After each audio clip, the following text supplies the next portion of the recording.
Hi friends, అందరికీ నమస్కారం.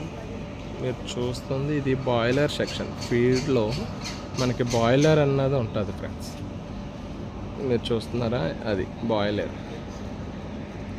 తేలియాడే మేతకి త్రూ బాయిలర్ ద్వారా, అంటే బాయిలర్ ద్వారా ఉడికి మనకి పిల్లెట్ కింద తయారై వస్తుంది ఫ్రెండ్స్. ఓకేనా ఫ్రెండ్స్, మీరు చూస్తుంది ఇదంతా బాయిలర్ సెక్షన్ అన్నమాట.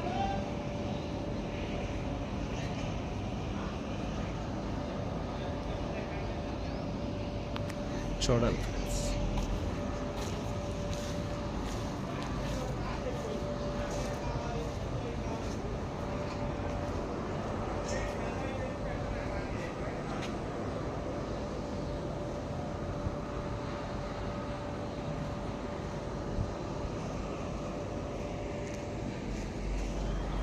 ఇది